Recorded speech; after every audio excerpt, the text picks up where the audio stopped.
Eat, Drink, DFW from the Dallas Morning News is made possible by Central Market. Hi, and welcome to Eat, Drink, DFW, the podcast from the Dallas Morning News food team. Each week, we take a look at the food and drink trends happening in North Texas, learn some new recipes, and sometimes even get cooking tips from you, our listeners. I'm Anna Butler, the Dallas Morning News' food and events editor, and this week we're catching up on restaurant news, the new places we've been eating at lately, and answering some questions from our listeners and readers. It's all coming up right after this. Central Market is really into food. Like when we say cheese, it's in 12 languages into food. Butchers, bakers, and sushi roll makers into food. We're talking so obsessive about quality you can shop blindfolded into food. Central Market is really into food. If you are too, then let us turn your shopping list into a treasure map. Get inspired, get adventurous, or just get a chef-made dinner when you've got more taste buds than time. No place makes every meal more amazing like Central Market. Really into food. Shop now at centralmarket.com. Find the latest news from our food team by visiting dallasnews.com/food. And if you're behind on episodes, it's time to catch up. That means you need to follow Eat, Drink, DFW anywhere you listen to podcasts. We'd also love to hear from you. So if you need restaurant suggestions or even want to suggest a topic for this podcast or our written coverage, send it to eatdrink@dallasnews.com. I am joined by our food writers, Sarah Blaskovich and Imelda Garcia. Claire Baller is on parental leave. So I feel like we have a lot to catch up on. We had an awesome conversation about GLP-1s last week and their impact on appetites, but we also didn't get to talk a lot about other local food things. Do you have other local food things to mention, Anna? I do. This was a question entirely intended for me. I've been going out to eat so much lately. It's been great. We'll start with the new tasting menu at Georgie. My very favorite thing I ate was a plethora of little canapes that were inspired by R.J. Yoakum's life. So we're talking about tiny little bites, like a 2-bite piece inspired by fish and chips. The potato churro that they serve at Georgie, which apparently he deeply resents.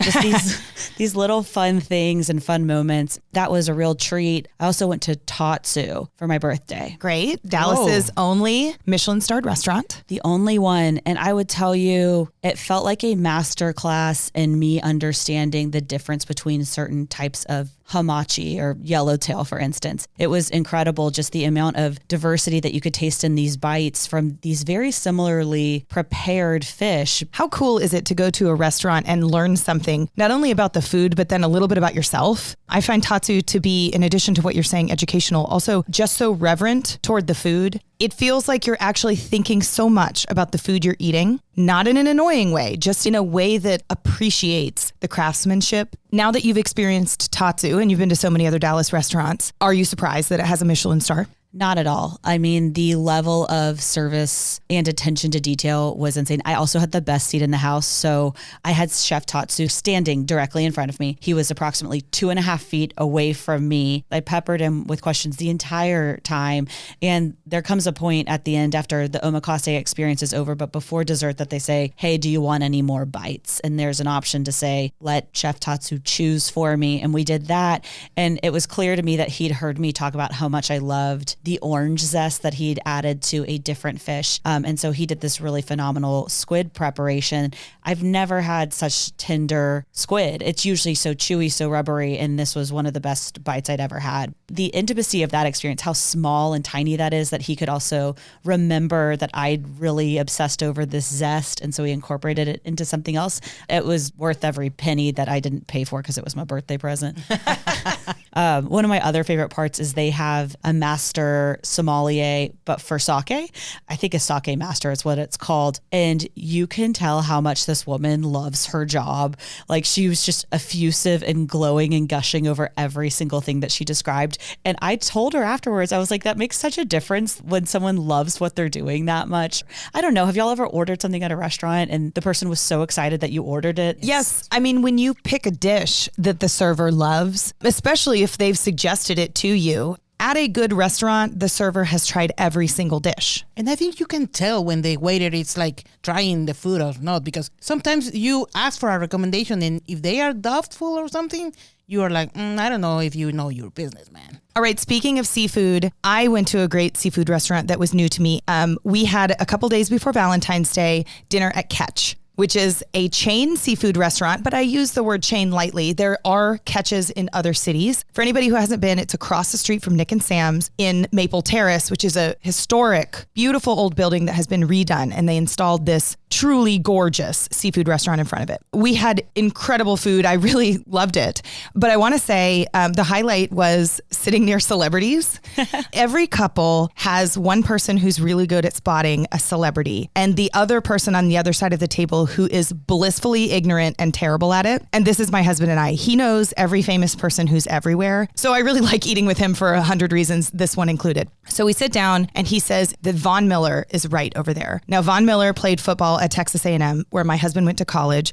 And this is a whole thing for him, as we've established earlier on this podcast. So it was already going to be a big deal that Von Miller, a former Texas A&M football player, was there. However, Von Miller was also the Super Bowl MVP when the Broncos won the Super Bowl a couple years ago. And then he currently plays for the Buffalo Bills. So the guy over there in the corner is like super duper famous. And I love that nobody bothered him, and we did not bother him either. It did take a little bit of restraint.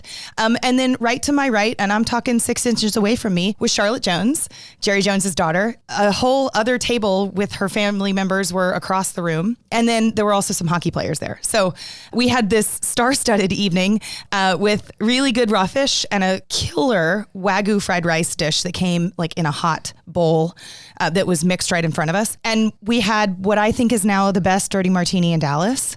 Whoa. Yep. And I don't want to brag, but I've drank a lot of them. So we just had a really nice evening. And if you're the type who loves to get dressed and potentially catch a celebrity, I suggest going to Catch. I do want to try Catch. I tried one more restaurant in the past few weeks, which was Bar Sardine.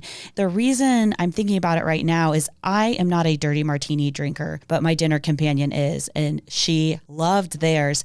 I got the chocolate Negroni, which was fascinating. Wait, tell me more about that. It is nothing like, you know what, Torelli's, the chocolate martini that's so delicious, where Yes. it's like creamy. It's not like that at all. Okay. And it's not an espresso martini, which is the other martini everybody's drinking. It's not. And so this is actually made with gin, which I usually don't drink gin because anytime I have a sip of it, it makes me cry. I did not cry. Anna! At a 5:15 p.m. dinner at Bar Sardine. We have to roll her out of there with tears. Oh, I'm proud of you. Not this time. I might have outgrown my gin bucket phase, but it's actually kind of crazy. So when you drink it, the nose of it is chocolate. It hits your mouth, the tip of your tongue. It reminds you of an old fashioned. By the time you're swallowing it, on the back middle of your tongue essentially is chocolate.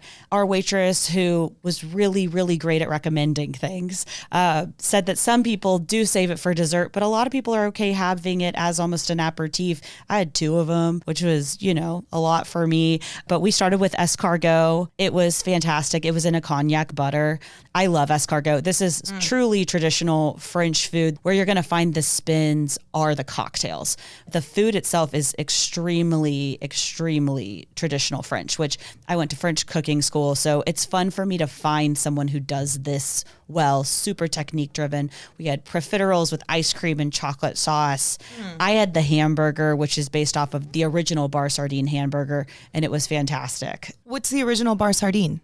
There's one in Paris, and there used to be one in New York. So how do we get to name one that in Dallas if it's not the same restaurant? I'm not an expert in trademark litigation, Sarah, but I would have to think that there was like a blessing involved in this, and that it's inspired, and that maybe there's like a market thing in the same way that you could, maybe move to Dallas and open a restaurant also called Carbone's. Which didn't go so well for the guy who was already here and had his restaurant named Carbone.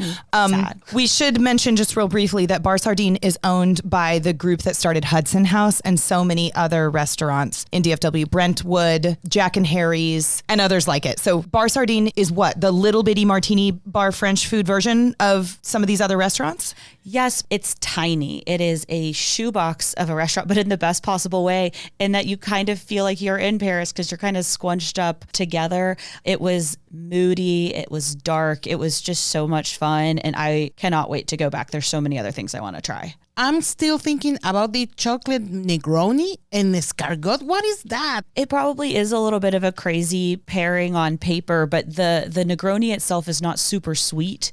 It has the flavors of chocolate the way that a barbecue sauce or a mole does, but it's not like I'm eating dessert right now. Chocolate can do that pretty well. Maybe not when I walked into the restaurant did I think I was going to eat really buttery escargot and like dip bread into butter while having a chocolate beverage. But it did actually work to me. I love that you have an adventurous palate. That is so polite. Imelda, have you been anywhere new? Actually, I don't. But you know what? My mom is in town. She's retired now in Mexico. And she tried this recipe for tortas ahogadas. I don't know if you know what that is. No, what is it? Literally, it's a bolillo. It's a bread filled with meat and bathed in a very, very, very hot salsa. And I was almost crying because it was really, really hot. But was it also really good? Was that why you were It was almost good, crying? but you know what? My mouth felt like this, like when you have the lips like that. It was amazing, yeah. Imelda was making it look like she'd had very intense fillers on her Yes. lips, which I will say that happens when I have spicy food too, is people are like, did you get work done? And I'm like, no. Yeah, like that. I always eat spicy dishes, you know? So imagine that kind of spicy. It was That's really crazy. spicy. Yeah, I'm going to bring some. What I really want you to do, Imelda, is bring your mom. That's a good I want to idea. know her. She Yeah. seems spicy and Yeah. she seems like she makes great food. Yeah, she does. What's your mom's name? Imelda also. I'm named after her. Does your mom still carry a serrano pepper in her purse for things that aren't spicy enough? Always. Yeah, Your mom is the Beyonce of Yes. Mexican food in Dallas. true. Yeah, because Anna, maybe you don't know that, but when my mom eats out and the food is not as spicy, she always opens her purse and squeezes a bag full of chile serranos. So she buy the She chile. literally has Yes. hot stuff in her bag. This is 100% the first time I'm hearing it, but I would really? say kindred spirit for me who carries a small tin, like, you know, the mini Altoids tin where it slides on the top. Yes. I do that, but with Maldon salt, Oh. where I'm like, this needs flaky salt. Things Oh, need that's flaky interesting. salt all the time. Oh, but like you don't want to be a jerk about it. Yeah, I mean, the right restaurant, I'm not whipping out my salt. I did not have to do that at any of the 3 places I mentioned, not at Georgie, Tatsu, or Bar Sardine. Can you imagine if you were at Tatsu after he'd so intricately prepared at this Michelin-starred restaurant and you just slid that Altoid top open and did a big hefty salt spill? I think that would be grounds for dismissal. Yes. And I think that would be fair. I bet some of our listeners carry pretty hilarious things in their purse. And apparently I need some inspiration because I don't carry chilies or Maldon salt in my purse. So if you are one of those people, email us at eatdrink@dallasnews.com and tell us what funny, interesting, or strange thing you keep in your purse. You can find stories on what we've been working on lately by visiting dallasnews.com/food. We're going to take a short break. And when we come back, we're going to answer some questions from listeners and readers. That's next. Central Market is really into food, like fish flown in so fresh it still has jet lag into food. Our sourdough starter has been around since grunge was a thing into food. We're talking more prime cuts than a greatest hits album into food. Central Market is really into food. If you are too, then we're the HQ for you. Whether you're a make every recipe in the cookbook foodie or a my favorite recipe is reheat type who just digs the delectable, no place makes every day more delicious like Central Market. Really into food. Shop now at centralmarket.com. Welcome back. Before we get to reader questions, a quick reminder that giving our podcast a good review on Apple Podcasts helps other people find it. So if you like it, please say so. It would mean the world to us. Okay, so Sarah, you did have to report on some news this week that I feel like is just another stab to the gut for Dallas food. That's right. Our retail reporter announced that the original Neiman Marcus in downtown Dallas is closing at the end of March. And that, pause for reflection. That's major. That is Dallas's store. And it brought so many people to Dallas specifically just to shop there. It was one of the fanciest places to shop of its time. Now, on the 6th floor, as many know, is the Zodiac, the quintessential ladies who lunch place in Dallas, full stop. It opened in 1953. It shall close too, March 31st, 2025, when the boutique closes. I am personally devastated. On my first episode on this podcast, I talked about how much I love Helen Corbett and what she did for food in Dallas. And she is the reason that when you sit down at any Neiman's restaurant, you're having the consomme and the popover with strawberry butter. It was part of Stanley Marcus's vision for that department store to have a fabulous restaurant. I remember driving up from Austin when we come shopping in Dallas as a kid, and we'd eat there. And I know what my grandfather ordered, and I know what my mom would split with her mom. This just feels like a loss. It does. And the other Neiman Marcuses, which I think are expected to remain open, no longer have a Zodiac. They used to, and they changed all the names in 2019. So the only two Zodiacs left were in New York City and in Dallas, and the one in New York City closed in, I believe it was 2020. It is the end of an era, and I did a little research on the Zodiac to kind of pay it tribute. And one of my favorite fun facts is that Grace Kelly has eaten there. It sort of feels like a restaurant of your dreams kind of place because it's just so fancy and so fiercely feminine. And it will really be missed. If you want to go, you can go between now and March 31st. It's a great time to make a reservation. Wait, Julie's dying to say something. Y'all, I am devastated because this was a little family thing that we did every year. We would do the holiday buffet. And it was such a big thing for my kids. And the past 2 years, I've insisted on going to other places because I'm like, you're older. We need to try some more of these more traditional. You know, we did Albernay, we did Mott High Ba this year, and they're going to kill me. Yeah. They're going to be we're going to have to go over spring break. I wish they would do another holiday buffet. Sorry, that's just for me, ultimately.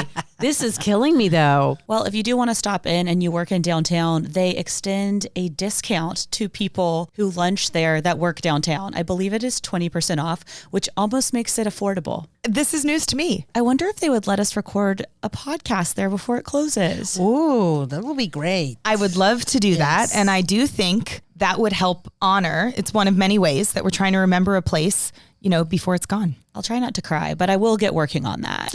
Okay, so now we want to answer a couple of questions from our readers. And just for fun, I sent around on X a question. Hey, North Texas foodies, what do you want to know? What's a question that's on the tip of your tongue that we can answer for you? Ask us anything. And we got so many fun responses. So I've picked a couple of my favorites, and you guys know I love to play like a round robin game. So Anna, why don't you go first? I still can't get over that you called it X because I will never not be able to call it Twitter. It's tough. I sort of choke on it every time. And then I think about Elon Musk's favorite child, X, because he has like a million of them, but he keeps taking that one to the White House. And that child's name is X. That's how I get there. Okay, here's my question. At which restaurants do you never skip dessert? So I don't love super sweet things, but I will never, ever skip dessert at Rise Soufflés, of course, Rise #1 here in Dallas at Inwood and Lovers in Inwood Village. I love the pistachio one there and the pecan praline, which is sweeter. Bar Sardine, already brought it up, but man, profiteroles, those are hard to find in Dallas. These were stuffed with ice cream, chocolate drizzle over the top, homemade chocolate ice cream. And the chef was going around doing these like heaping scoops of chocolate mousse on people's plate. And he does it for you. Very normal in France, not normal here to have like a big pot of something that someone's like lunch ladying onto your plate. Wow. Wait, I want that so much. I love chocolate mousse. One of my favorite things in all of the land, though, is a cookie. I love good cookies. Very rarely does a restaurant have a cookie as a dessert, but Loro does. Theirs is chocolate chip with salted toffee and almonds in it, and that is a great cookie. Ooh. Are there any places y'all won't skip dessert? Not to keep jumping on Mott High Ba, but that chocolate cake there is insane. You can get that same chocolate cake at Pillar, the Mott High Ba sibling restaurant in Oak Cliff. Good one, Julie. Okay, another question from our readers.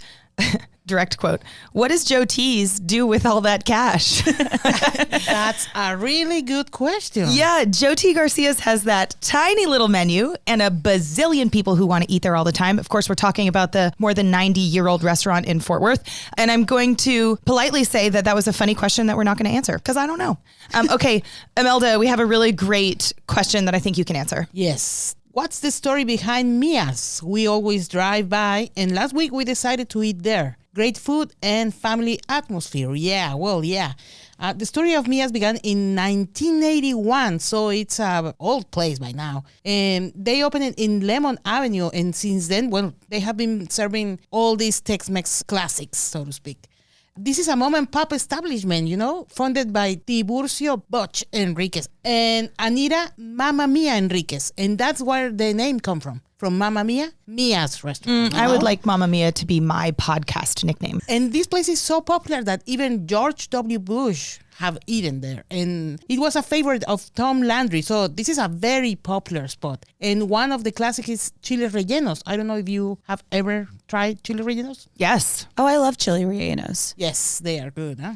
I also like Mia's brisket tacos. I feel like they were part of the popularity of that dish in DFW. I'm not going to say they're the first or last, but they make a darn good one. I always order Ernesto's special, which is a grilled chicken breast with sour cream sauce on it. It's something that I think of to me as Dallas Tex-Mex that we do not have in Austin.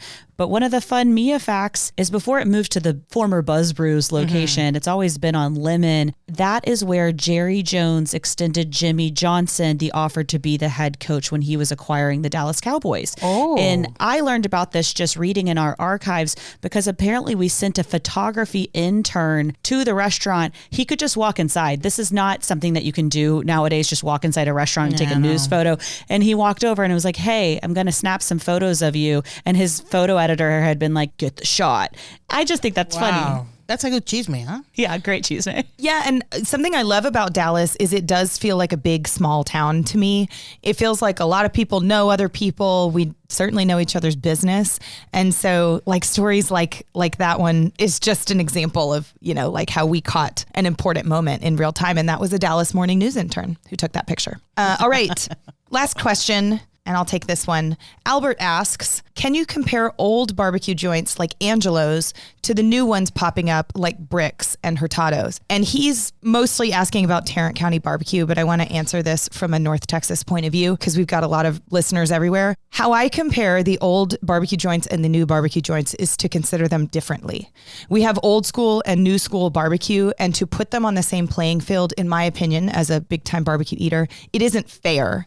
New school barbecue is maybe as much science as art. There are quite a few people who have mastered the art of making perfectly peppered and fatty brisket. And I will mention a few in a minute here. But old school barbecue joints, while they might make great brisket and great other meats, it is less important, I think, exactly how they do their craft. It's more like, hey, let's go get a great price on a barbecue sandwich. Let's put some sauce on it. Let's get some great sides. Maybe somebody makes an excellent potato salad, coleslaw, banana pudding. Call it a day. These new school places, Cadillac Barbecue, Zavala's, Goldie's, Panther City, those are 4 examples, in my opinion, of some of the best barbecue we have in DFW. We recently talked about Vaqueros, which opened in Allen. That's another one that's going to be part of the conversation. I just don't think you look at a 90-year-old barbecue place and a 2-year-old barbecue place in the same way at all. And that's okay. They serve 2 purposes. I think that's a much kinder way to look at it than I do because it actually irritates me at times because I grew up in Central Texas, also, a barbecue mecca. And what makes me angry are people going and trying something like the Salt Lick and being like, their barbecue's not good because it's not the same as Aaron Franklin's spot. And it's like, well, I mean, he's devoted his craft to making this perfect brisket. And the Salt Lick, it is so different. I think that that's a better way to look at it, the apples and oranges, because I actually still want to go to Sammy's or Cooper's. And I think that people are like, oh, that's funny. That's not the best barbecue in Dallas. And I was like, there's something about the atmosphere. There's something about going through like a Luby's line and grabbing a cafeteria tray. There's a lot of food memories in something like this for me. I call it high barbecue a lot. And it's not that I don't like that, but I also really don't like the dismissal of these mom and pop shops that have been doing the same thing with an exhaustively long menu for a long time. It's a great point, Anna. And Salt Lick is the perfect example because anybody who's listening who's been to the Salt Lick and Driftwood, what a fun evening that is. You wait forever to go down the line. And so you stand out in the yard. There's usually somebody playing live music. You're going for the atmosphere, and the atmosphere is great. We've talked quite a bit about barbecue as it was covered by Michelin. And there were 4 of the 15 one-star restaurants. 4 of those were barbecue restaurants, which is mind-blowing for a lot of reasons. None of those 4 were these old school barbecue joints. And I think barbecue is evolving also with North Texas because we have seen a lot of people coming from all over the place. And now we have seen like this fusion style barbecue, for example, Smoke and Ash that has Ethiopian, right? Hurtados with Mexican and barbecue. So it's very interesting how this kind of food, it's also changing. I thought that was a lot of fun going through these reader questions. If you have others, we always want to answer them. Go to eatdrink@dallasnews.com and tell us what's on your mind. Hopefully we can get you answers quickly. And don't forget to tell us, what do you have in your purses? I want to know what kind of food do you have in there. And to make this more inclusive, men, what are you keeping in your pockets? Oh my gosh. If a guy has a sandwich or a hot dog in his back pocket, I'm so ready. And that's all the time we have for this week. Be sure to join us next week, where we'll be catching up on even more restaurant news and also talking to a local foodie who is trying every single Michelin restaurant in the state of Texas. Stay up to date with the food team's stories at dallasnews.com/food and listen to all of our episodes by following Eat Drink DFW wherever you find podcasts. Special thanks to our producer, Julie Fisk. For the news, I'm Anna Butler. Thanks for listening, and we'll see you next week. Eat, Drink, DFW from the Dallas Morning News is made possible by Central Market.